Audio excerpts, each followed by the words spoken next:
Hey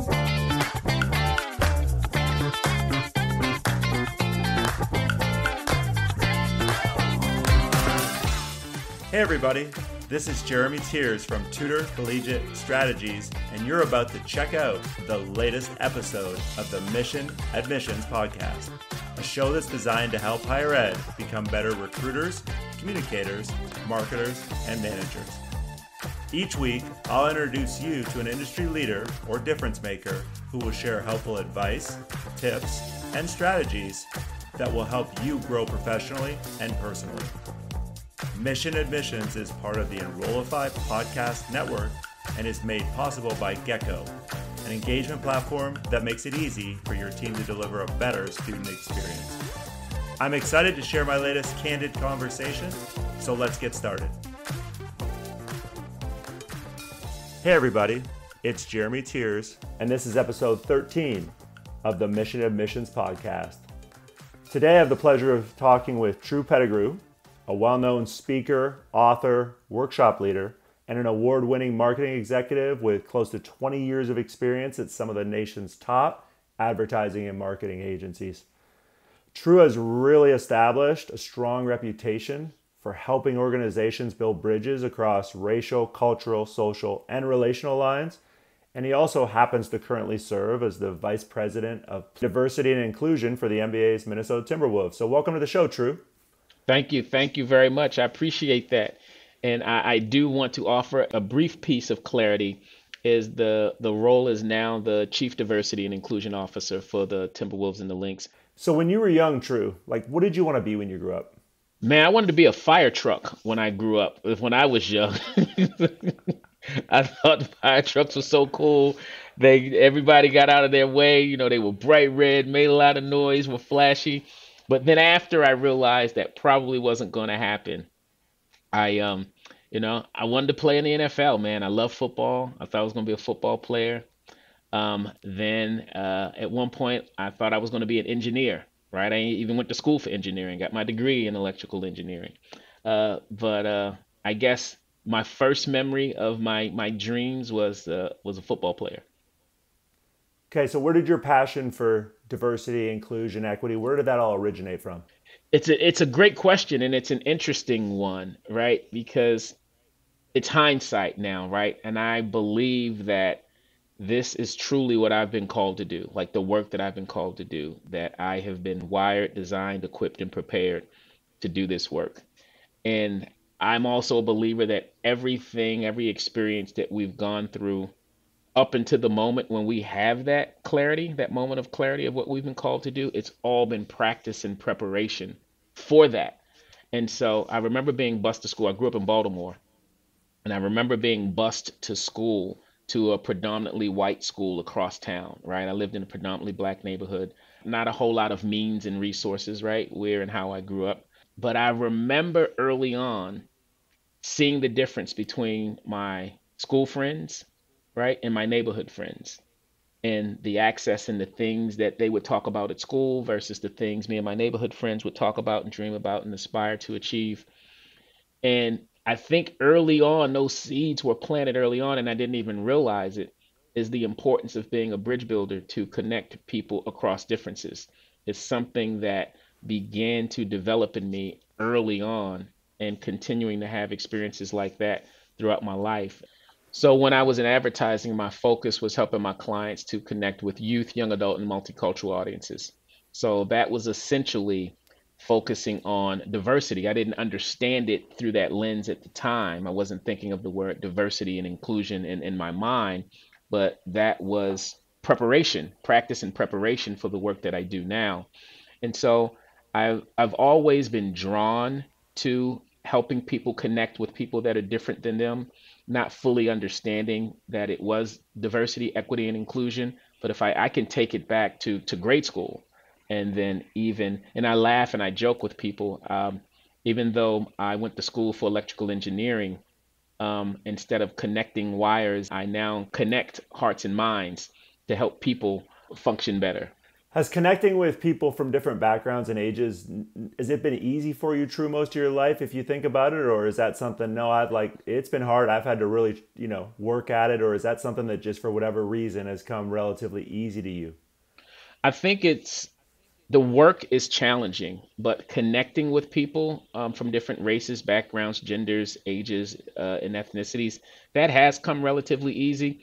But that goes back to the calling piece, right, Jeremy? The why I believe this is what I've been purposed to do is because I believe the areas in which we are gifted, in the areas which we have very strong passions, are indicators for what we've been called to do. And so, because that is something that is somewhat natural for me, an area of gifting, if you will, that's one of the ways that it has affirmed for me that this is what I've been called to do. Why do you think it's hard then, True, for a lot of people, right, to Yeah. actually do what you just described? Why do you think it's so hard for a lot of people? I think a couple of things. I think one is we don't talk about it. We're uncomfortable talking about differences. We're uncomfortable talking about race. We're uncomfortable talking about gender. We're uncomfortable talking about sexual orientation. We're uncomfortable talking about religion. And those things have become taboo. We're taught, right? We were taught like these are things you don't talk about, right? You don't talk about race, sex, religion, and politics, right? And so the things that we've conditioned ourselves to avoid conversation around are the things that are the biggest sources of division and divisiveness, I believe, is because if I don't talk to you about the differences, I'm never going to be able to learn more about you and understand, what those differences are, and not to harp on the differences. But I believe if we have conversations that are rooted in genuine curiosity to learn and get an understanding about people that are different than us, then we'll realize there's actually much more that connects us than we should ever allow to separate us. But there's a discomfort in talking about those differences, and we can then allow ourselves to succumb to our own unconscious biases or stereotypes about people or people groups. I agree, and I think intent. I just talked about this with my last podcast, guest. I think intent is so important, True, in so many situations in life, right? Like you talked about, if we're coming at it as a place of genuine curiosity, we want to learn. We truly want to find ways to be better at something, to improve our knowledge around something. You think intent's important in this situation we're talking about? Oh, 100%. It requires us to be very intentional and deliberate about seeking to learn, seeking to understand, seeking to do good. It's going to require a lot of intentionality and for us to step outside of our comfort zone. So it is work, it's effort. And then going back to your question, your prior question, that's probably another reason why people don't do it as much as they could do or as much as they should do it, is because it requires work. It requires effort. You talked about differences. What are, I think it'd be helpful for the audience, what are the differences in your opinion between diversity, equity, and inclusion? Can you kind of define those and break those down for us? Yeah, absolutely. So diversity by definition is the state of being different. And what I find very fascinating and interesting about that definition, and it's something that I didn't always recognize, is that it's a state of being. Diversity exists, but it doesn't do anything on its own. It is a state of being. It's the state of being different, whatever those differences are, whether it's age, geography, lived experiences, race, religion, size, right? Whatever those differences are, it's the state of being different. And there are three primary forms of diversity, right? There is identity diversity. That's what we see when we look at someone. We see what we perceive to be their race by the color of their skin, what we perceive to be their age by how they look, what we perceive to be their gender by how we've been conditioned to perceive gender, right? That's identity diversity. Second form of diversity is experiential diversity, our lived experiences. They're going to be different. We all have unique and different lived experiences. Third form of diversity is cognitive diversity or neurodiversity, our thinking styles, the lens through which we see the world, how we approach and engage other people, collaborate with others, right? And I think a lot of the richness and the value is in our cognitive diversity, but we can't divorce that from the identity and the experiential diversity because it's my identity diversity that influences my experiential diversity because I am a black male, right? A cisgender black male. It's required me to navigate life differently than you, only because, not by choice, because society just views us differently and will behave differently towards us. So we're going to have different lived experiences. And those lived experiences is what influences our cognitive diversity and the lens through which we see the world. So that's the definition of diversity. Equity, by definition, is fair and impartial treatment, or in more layman's terms, meeting people where they are and giving them what they need to succeed. How that differs from equality, and a lot of times people, make they view equity and equality as one and the same when they're not. Equality is treating everyone the same, and that's a beautiful thing. But the reality is we all don't always need the same thing, right? We're at different points in different places in our lives. And so equity is ensuring I am giving you what you need to succeed, which may be very different than what I need to succeed. And then inclusion is how our words, actions, and behaviors foster and create a sense of belonging for people, that they know they belong, that they have a voice, that they have a say, and that we create a situation and environment where people feel that sense of belonging. And do you feel like one of those three, or maybe it's multiple ones, true? One is harder for most of the general population than the rest, or do you feel like no, they're all, for the most part, things that a lot of people will have to work at? Well, the first one, diversity, that's going to happen. We will wake up tomorrow, diversity will exist, right? The challenge becomes in how we embrace the diversity that is available to us. And it's a gift that's available to us all. I don't think I've met a single higher ed professional that loved everything about their technology stack. Here's the honest truth. No CRM or SIS will be able to meet all of the needs of all of your team. And that's why I'm a huge fan of Gecko, a student engagement platform that offers customizable modules designed to complement your institution's CRM and SIS. Gecko offers plug-and-play modules that enable your team to deliver memorable student experiences at scale.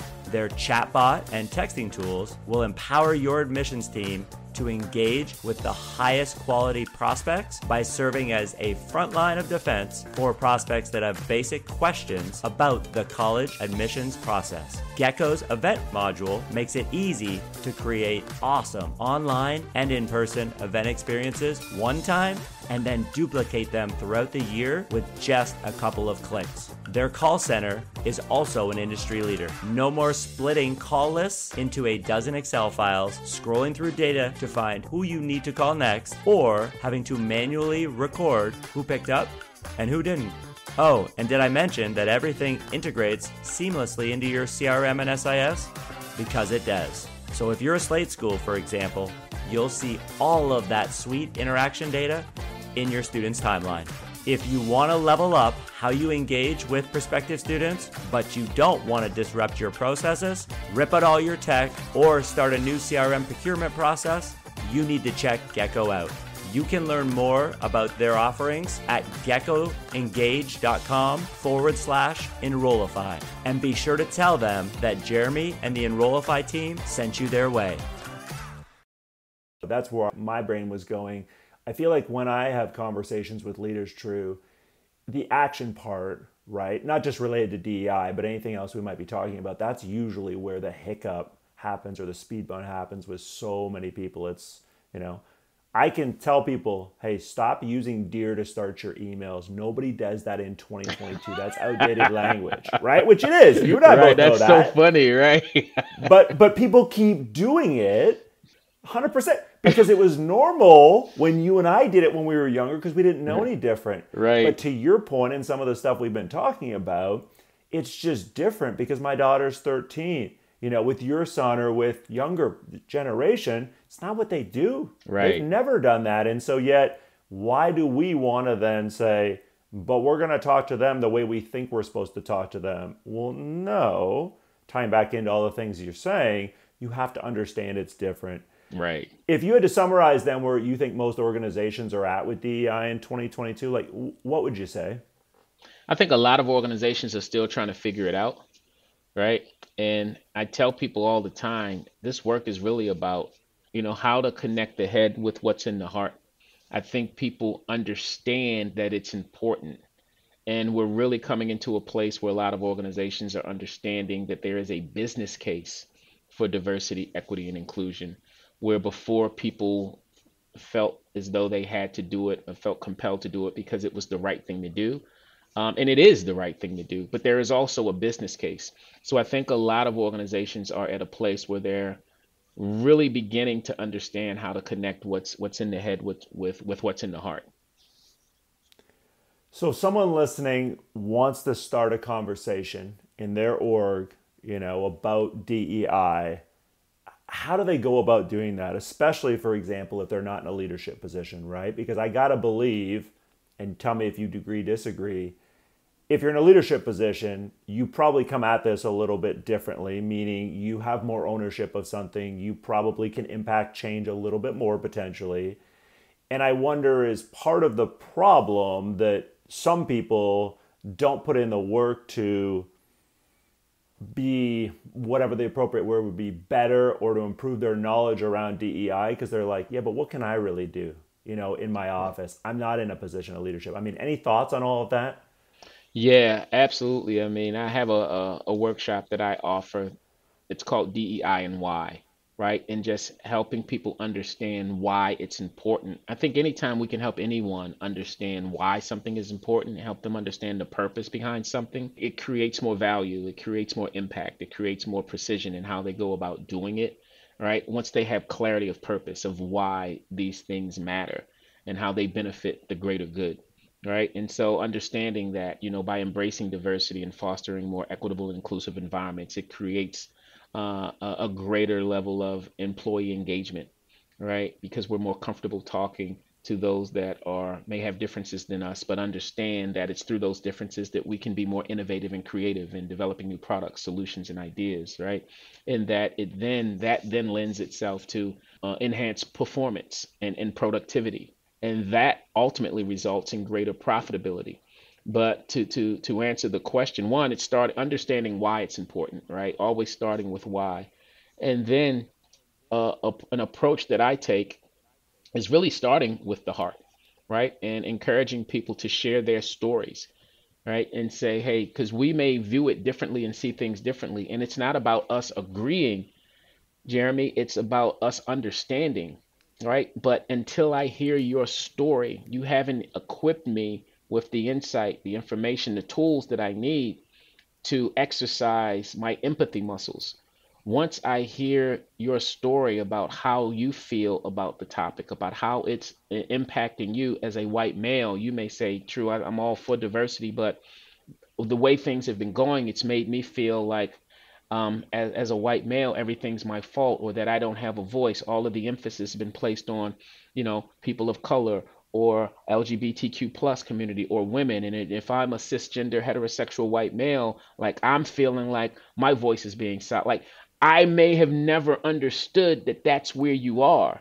And now that I hear your story, it helps me to exercise my empathy muscles to, it may not have been my experience, right? I was like, oh, wow, that's not the way I saw it, but I understand why you see it that way. That's not the way I felt, but I understand why you feel that way. And I could share the same with you. It's just like, wow, just being black and constantly being viewed or wondering if I'm being viewed through a lens of a stereotype. It's giving me this stereotype threat and the microaggressions that I deal with every day, and dealing with this imposter syndrome because wondering if people think I only got the job because I'm black. Am I a token? No one else around here looks like me. I'm adjusting my behavior because I don't want to be viewed through a stereotype. I don't want to reinforce the stereotype. And you're like, oh, wow, True. I never knew that's what you were experiencing. That's what you were feeling. Now I've equipped you with the tools, information, and insight you need to exercise your empathy muscles to be a better ally, advocate, and supporter. So start with the heart, then go to the head. Now that we have this information, we've equipped each other to be stronger empaths, right? Now we can say, okay, now let's co create some thoughts, ideas, and solutions for how we can eliminate those stings of offense or marginalization or dismissiveness that either of us or both of us may feel. So we go from the heart to the head co-creating ideas and solutions, and then hold each other accountable. So now we've gone from the heart to the head to the hands. Now let's put our hands to the plow, and start doing the things, doing the work that's necessary to ladder up to those phenomenal ideas we came up with in the ideation phase, right? So the process I would offer to people: start with the heart, share your stories, then co-create ideas, and then hold each other accountable for activating against those ideas. And so much of what you said, I would argue, right? I wrote down understanding requires listening. And it does. And we don't, I mean, again, give me your thoughts, Tru, but I don't think, you know, again, generalization, but enough people in society truly want to be active listeners when they're having a conversation with another, whether it's a white male having a conversation with another white male, me having a conversation with you as a person of color. I don't feel like we are committed as a society enough to actually listening. Do you agree or disagree? I think that's one of the biggest challenges, honestly, right? And you just talked about active listening, and as opposed to competitive listening, which I think is what a lot of people do, is competitive listening, which is listening to reply versus listening to understand. Active listening is I'm listening to understand. I'm hearing some things that I may not necessarily agree with, but I have put myself in a posture, in a position to just seek to understand, right? And then that's when I can say, oh, wow, I understand why you feel that way. I don't have to feel the same way, but it's about understanding why you do. And then competitive listening, which I see a lot, which we all see a lot, and we're all guilty of, is as I'm listening to you, as I'm hearing things that go against my own beliefs or my lived experiences, I'm now, I'm just waiting to combat what you just said, and I'm just focusing on my reply, and I'm not even listening to understand anymore. I'm just listening to reply. I think that's a great way to frame it. And I think that probably provided a ton of value for a lot of people because there is a difference, and active listening is what we need more of. You mentioned imposter syndrome, Tru, and this is something I've been asked about a ton probably the last 18 to 24 months.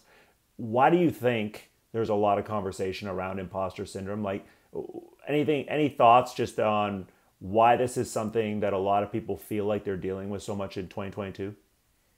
Dealing with it, and attempting to cope with it in some form or fashion. And it requires other members of the organization to be mindful that that dynamic exists so that we can lean in to better understand how we can create that environment where people feel that sense of belonging, right? And it goes back to the equity and inclusion piece. If I am the only woman in an organization that is predominantly male or one of few, right, then we all have it to some degree, right? All of us, especially if you're new to an organization, you're just going to have it just because of the newness, where you are wondering, wow, like, do I really belong here? Am I good enough? Am I qualified enough? They're speaking language and acronyms and terms that I don't even understand. Am I supposed to know what this stuff means? And if you are, like I said, in that minority, the only woman, and you really don't want to say things that's going to cause them to view you through that stereotypical lens, and you start to second guess yourself. And so if I know that, then I can be more intentional, to go back to the importance of intentionality that you referenced, about making sure that that person knows that they belong, that they feel a sense of value. And then it goes into equity. The only woman may not need the same thing as all the other men. They may need a little more time and attention so that they can feel acclimated and feel that sense of belonging. No, it's the same if it's a person that speaks English as a second language. I may have to show that person a little more grace and patience, and maybe not use colloquialisms that they may not understand, right? And use phrases that they may not be familiar with, right? And so that's the equity piece that we talked about before. Hey everybody, Zach from Enrollify here. You know that feeling you get when your boss tells you to go find a new CRM? Or when you're tasked with finding a handful of digital agencies to respond to your RFP? It's exciting, but it's also a little overwhelming. Where do you start? How do you know what software or service provider is the best fit for your school's unique context? Well, that's why the Enrollify team built Chatter, a feedback platform built to help higher ed marketing and admissions teams find the software, services, and resources that they need for success. Chatter is your one-stop shop for reviews on CRMs, student information systems, application software, marketing agencies, online program managers, branding agencies, higher education associations, professional development resources, and much, much more. Our goal is to equip you with the information that you need to make the right purchasing decision for your team. Get started by reading reviews and writing one of your own, and then invite your colleagues to do the same. Click the link in the show notes below or head on over to enrollify.org/chatter. Chatter, it's where great decisions start. So during the college search process, Tru, I know a lot of people that are listening to this now deal with questions from prospective students of color or prospective students from different backgrounds around, talk to us about diversity and your commitment as an institution. Talk to us about what we perceive as this lack of diversity. How would you advise a student giving a tour or even an admissions counselor? Where do they start in terms of answering a question like that in a way that's actually helpful for the person who asked the question? Well, one, be honest, right? And hopefully you do have a commitment to diversity and that it's not something that is performative or, you're just checking a box. So be honest, right? And be able to articulate what your goals and your vision is, right? Be able to articulate why you believe diversity, equity, and inclusion is important. What's your vision, right? So purpose is being. I need you to understand what this organization exists and they know why they exist. Vision is seeing. I need you to help me understand where you're going with your diversity, equity, and inclusion efforts, right? And then mission is doing. So if you can give me a clearly articulated purpose, vision, and mission. So mission is, what are you doing to get to where you're going, right? You may not be there yet, and I don't think that's the expectation, right, of perfection, right? But if I know that it's something that you're committed to, and that you have a plan for how you're going to get there. One, you have a vision for where you're going, and then a plan to how to get there, and you have a clear understanding of why it's important. I think that's a good place to start. And I think back to my days, as a college basketball coach, and probably 85-90% of the student athletes I recruited, Tru, were Black. And, most of them would always say to me, Coach, when I bring up diversity, like one of the big things I'm looking for, I just want a sense of belonging. My definition of leadership, and it's one that I have created for myself because I wasn't fully satisfied with the definition that's in the dictionary, because I just didn't think it was complete enough from my experience of pursuing leadership and working with different leaders. Leadership is the process of influencing people by providing them with purpose, vision, and direction to accomplish the greater good of the team. And so the 4 P's that stood out to me when I wrote it, and I didn't even write it with intentionality, right? But those 4 P's just jumped out when that definition landed in my heart and it felt right. The first P is process. It's what we do. It's not based on a title or status or position. Leadership is a verb, right? It's not a noun. It's what we do, right? And it's behavior. Right. And then that second P is people. Leadership is the process of influencing people. It should always be about the people. Right. It's not about you as the leader. It's about the people. And are you developing them and helping them to maximize their full potential as it relates to how they can contribute to the greater good of the team? Right. And then that third P is provision. Right. Leadership is the process of influencing people by providing. You are there to serve. What are you providing them with to help their development and their growth and in nurturing them, right? And then finally, and you've heard me say this a number of times because it's so important at least in my mind, in my heart, is purpose, right? Leadership is the process of influencing people by providing them with purpose, right? And then if you can help people understand how their unique purpose contributes to the greater purpose of the organization, they will feel so much more value. And then you include them in the process of success. You include them in the process of winning. And it's been my experience that where there is little to no inclusion, there's going to be little to no commitment. But the more I can include you in the process of your own success and help you see how that contributes to the success of the team, then you're much more committed. It's such an important point. I use the example all the time, same but different with what you just described, true of if you want to help somebody with a skill, you first have to get them to admit they want and or need help, right? Yeah. Because if they're not a part of their own growth, to your point, they're going to be like, why am I doing this? Yeah. What's my why? Like, oh, I'm doing it because you, my boss, want me to do it. I don't Right. think I need to be better at this. I think and I feel like you just gave the audience so much good there with those 4 Ps. I think I would love to basically go then into when you're having, a tough conversation as a leader with somebody you manage, like how do you navigate that? What advice, I mean, is there anything that just in your work you've seen to be really effective teaching and or working with leaders in different orgs as to, hey, when you run into some of these uncomfortable situations, here's how you need to put your best foot forward and attack them.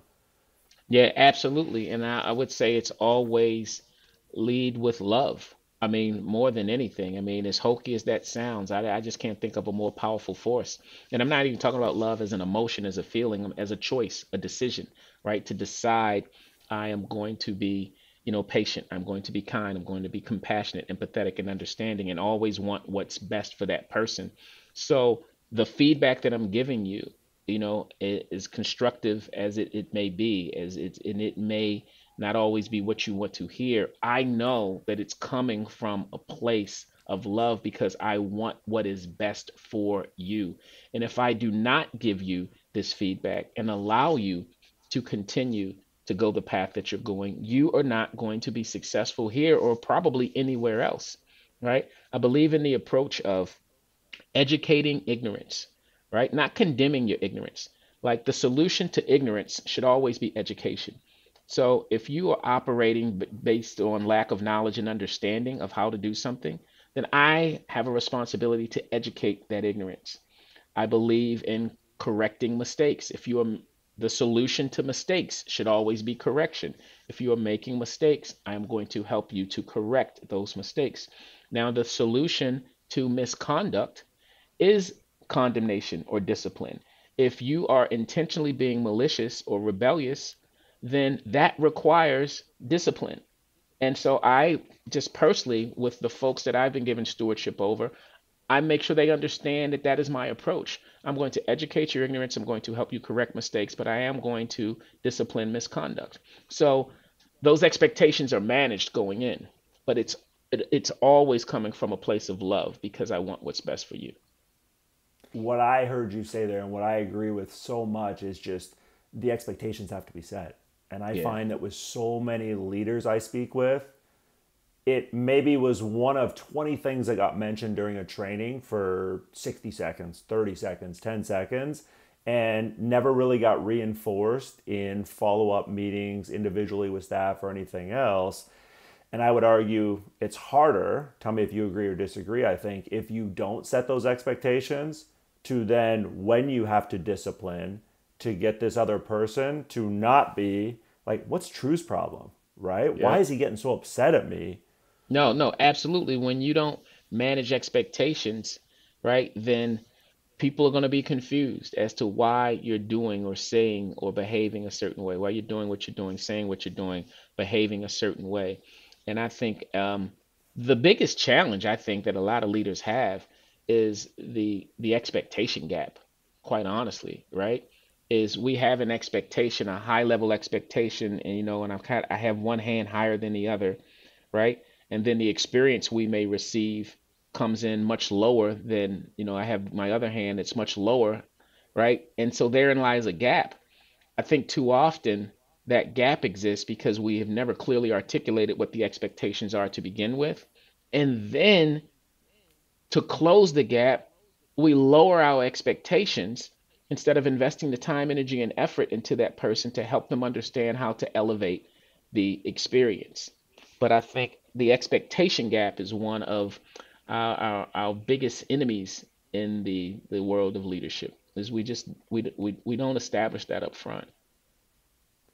How do you teach somebody then to set expectations? Like if you're talking to a leader right now and a leader's like, True, I need help understanding. I want to do what you just said. Like, where do I start? Is it day one onboarding, this has to be part of the conversation? Like, what advice would you give somebody in that situation? It always comes back to purpose for me, Jeremy. I tell everyone that I coach and any leaders that I coach and where I offer workshops, I encourage them to have a clearly articulated purpose statement for not only for themselves, but for the organization, team, or department, and share that with everyone. This is why we are here. This is our purpose for being here. And I am going to have an expectation of each and every one of you to leverage your unique gifts and talents and passions to contribute to us achieving this overall purpose. And here is our organizational vision, which is where we're going, and our mission, what we're doing. And I encourage each and every one of you to be able to understand how your unique gifts and passions can contribute to us getting to where we are. To me, it always starts with why. Again, uh, I think it was Miles Monroe that taught us when you don't know the purpose of something, abuse is inevitable. There's going to be dysfunction, there's going to be discord, there's going to be division when people lack clarity of purpose of why they're there or even why you're there. I think a lot of people in leadership, True, have that in their brain. Well, I know what my why is in my brain, and maybe I verbalize it once, right, when a new staff member starts, but like it's not written down on paper somewhere. There's not a document that people have access to every day. Yeah. I mean, correct me if you think I'm wrong. I think that's such an important step in setting expectations is saying this is an ongoing conversation, but like from point one, it's spelled out very clearly here for you to look at anytime you want. No, absolutely. I mean, write it down, make it plain, make it easy to reference, right? I agree with that 100%. I've heard you use the phrase cross generational leadership approach. Like, what does that mean, True, and why do you think it's important? Each generation brings with it a new era, and with that new era comes new expressions and new expectations, right? And we just talked about expectations and recognizing that the things that we did in our generation to achieve success, to move society forward, to move the organization forward, to move the community forward, whatever the case may be, is going to be different. The approach is going to be different. As the saying goes, methods are many, principles are few. Methods will always change, but principles never do. We have to recognize that there's going to be a new approach to getting the same thing done based on a new generational archetype or a new generational personality, right? That's going to be different than ours, and our focus needs to be on the core principles. Okay, this is why we're here, what we want to accomplish.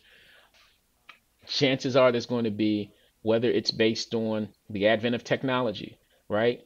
Whether it's based on societal conditions. Oh, we're in this generation is dealing with the stresses and traumas of mass shootings or racial unrest, right? Or whatever the case may be, there is going to need to be a different approach than the way I approached it, because things were just different at the time. And so focusing more on the desired outcome and not being so much of a stickler for the how we get there. Thank you for sharing that. Yep, absolutely. What are you most proud of when it comes to, the work you've done, not necessarily with the Timberwolves, unless that's, the example lies there, but just over the last few years, what's something you're really proud of that you've been able to either help an org or possibly help a person in leadership or maybe not even in leadership with? I'll say this, the thing when you ask that question, the thing that the experience that jumps out to me is something was so unexpected for me and it was so fulfilling is I think you know and everyone knows right here in Minneapolis is where George Floyd was murdered, all right, by Officer Chauvin or former Officer Derek Chauvin. And upon arriving here in 2020, I was intentional about connecting with the Floyd family. They're from Houston. George Floyd lived here originally from Houston, and his family members still live in Houston. His brother Phalonis, his nephew Brandon. And I connected with them and really forged a genuine relationship with them in an effort to understand how we, the Timberwolves, could play a role in offering them support in whatever way we could. turns out that George Floyd was a huge basketball player and fan. And the family, like particularly his brother Philonis and his nephew Brandon, big basketball fans. And they had to come back and forth a lot for the trials, for the Chauvin trial and the trials of the other officers from Houston. And so I would extend the offer for them to, whenever we had games, when they were in town, and when they didn't have games, I would still get with them and just connect with them and socialize with them and just be whatever support I could. And over that time, we became friends. But what I've learned, and this is from them telling me, is the welcome distraction that it was for them for that moment, for those couple of hours they could be at the Timberwolves games for a reason that was so hurtful and traumatic that they had to be here in Minneapolis anyway, was so therapeutic for them, so helpful and beneficial for them to have that welcome distraction and just be in the presence of something that they know their brother and uncle loved so much, and that they also appreciated, and feeling just a meaningful connection with other fans in the arena. And so fast forward, when President Biden had invited them to the White House when he was about to sign the executive order for the George Floyd Act. And when I got a phone call from them and said, hey, we want you to stand beside us at the White House when the president signs this because of how much you've meant to this family, that I don't even have words for that. For those of you listening who can't see it, just listening to Tru talk about that makes me emotional, because I can tell how much it meant to him, right? To be able to help somebody in their time of need. Again, whether it was just getting them to feel a sense of, hey, this person who I didn't know, now I've gotten to know and I feel like has really been able to help me. Very, very valuable. Last thing we're going to do is what I call fun rapid fire. I'm just going to give you 4 or 5 things and I just want some quick feedback from you, okay? Yeah. Best book you've read recently? Talking to Strangers, Malcolm Gladwell. You're starting a football team tomorrow, Brady or Mahomes? Oh, tomorrow? Oh, bruh. Tom Mahomes. Tom Mahomes. I love the way you answered that. Biggie or Jay-Z? Oh, man. Huge fan of both. I gotta go with probably gotta go with Jay, only just because of the longevity. Who's the most competitive person you know? My son. And what's one thing that people are surprised to find out about you normally? That I used to rap.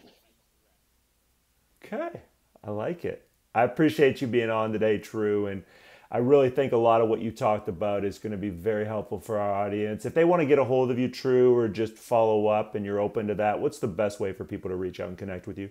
On social media, it's at Tru Access, which is TRUACCESS. And that's social. When I say social media, that's Instagram and Twitter. And then LinkedIn is my name, Tru Pettigrew, right? And so that's probably the best way to connect with me.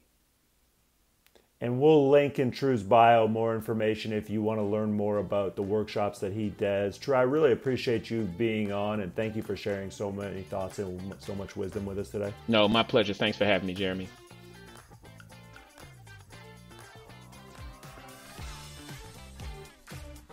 Hey, all, Zach here from Enrollify. I hope you enjoyed this episode of Mission Admissions with Jeremy Tiers. If you like this episode, do us a huge favor and hit that follow and subscribe button below. Furthermore, if you've got just 2 minutes to spare, we would greatly appreciate you leaving a rating and a review of this show on Apple Podcasts. Our podcast network is growing by the month, and we've got a plethora of marketing, admissions, and higher ed technology shows that are jam-packed with stories, ideas, and frameworks that are all designed to empower you to become a better higher ed professional. But Enrollify is far more than just a podcast network. Enrollify is where higher ed comes to learn new marketing skills, discover new products and services, and find their next job. We're a growing, learning community of 4,000 members, and we'd love to welcome you into the fold. You can access our free blog articles, newsletters, e-courses, and more, or purchase our master course on how to market a university with Terry Flannery at Enrollify.org. We look forward to meeting you soon and welcoming you into the community.